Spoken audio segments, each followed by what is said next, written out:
Hey everyone, welcome to the Purgatory Dungeon. We are finally set up and rolling. We wanted to start bringing you videos as much as we possibly can because I know a lot of you have been asking about what we're doing, blah, blah, blah. So we're going to tell you. So we got our schedule for Ghost Hunt set up for June, and Mike's going to tell us about where we're going here with Paranormal Encounters Wisconsin. We're going to be heading off to Council Bluff, Iowa, to the famous Squirrel Cage Jail, where the famous axe murderer Jack Bird was held for 46 murders. Wow. The guy I heard he was absolutely crazy. He was crazy. I heard, did he curse some people or something with his trial and they all died? At his trial, he said that everybody was going to die that was involved with his hearing, and 6 of them did die. Wow. And we're going to go there. Yes, we are. And we're going to take the 2 girls with us. Yes, we are. We're going to take the wives with us. They're going to love them at Squirrel Cage. Now, how did it get its name the Squirrel Cage? The jail is a cylinder-type jail where there is a tube, and the tube will rotate into each cell. And that's the only way the prisoners could get out of their cell is when the door would rotate. Wow. And there's one door. I did read somewhere there's only 3 of these left in the world. 3 of these jail types in the world. Obviously, none of them are functional anymore. They had a suicide there. I believe the guy tied himself to the thing, and as the cage turned, he hung himself slowly. So there's also some items of interest there in their museum, right? They have a noose that was used there. That is on display. They also have mannequins set up like they would be when they were in jail. So, and there's a lot of claims that they got apparitions, people getting scratched, bit. I think getting scratched. And there was a secret room, I understand, that was found in the jailer's quarters. In the jailer's quarters, yep. There was a secret room found. Wow. So this one sounds like it'll be really interesting. It will be. And it's way over on the edge of Iowa and Nebraska. Mm-hmm. So what are we going to do after that, Mike? We should probably do something. Let's go to the Felix Axe House. Yeah, we have never been there, so that's on our bucket list for sure.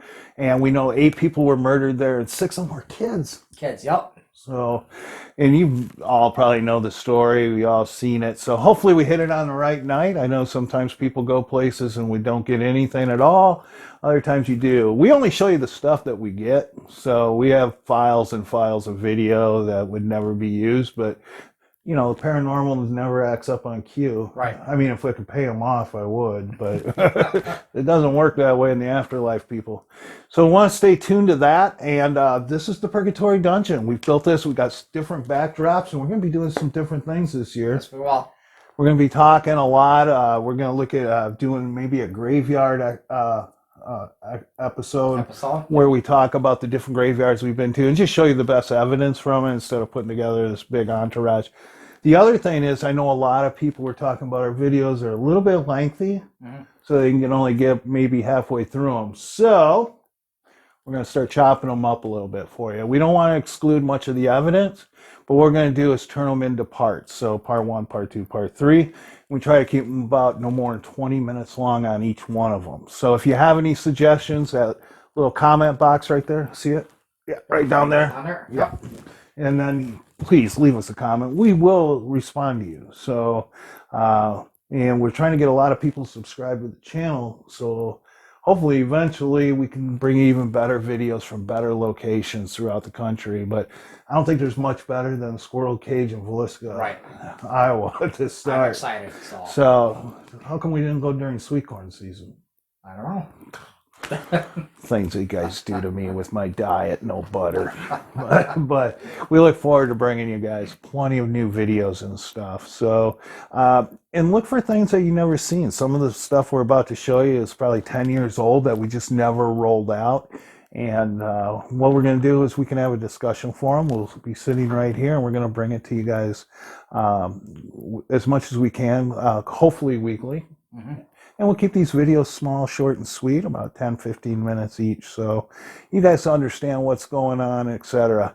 And of course, the Paranormal Encounters Wisconsin gear will be coming in. Hopefully by fall, we got a bunch of stuff that'll be coming in, such as the little beanie hats, the sweatshirts and stuff. T-shirts. Yeah. These things sell fast, so we do an event, we take the stuff with us, and it's sold out. So let's talk about events real quick. We have only one scheduled for this year because we're trying to get away from that a little bit more, so we can put our focus on really investigating and researching paranormal activity. So from a scientific standpoint, not so much as an entertainment aspect. So we have coming up, I believe it's October 2nd. Yeah. It was canceled last year due to COVID. So, what are we doing? We'll be going to the Fort Winnebago in Portage. Yeah, the old surgeon's quarters there. Yes.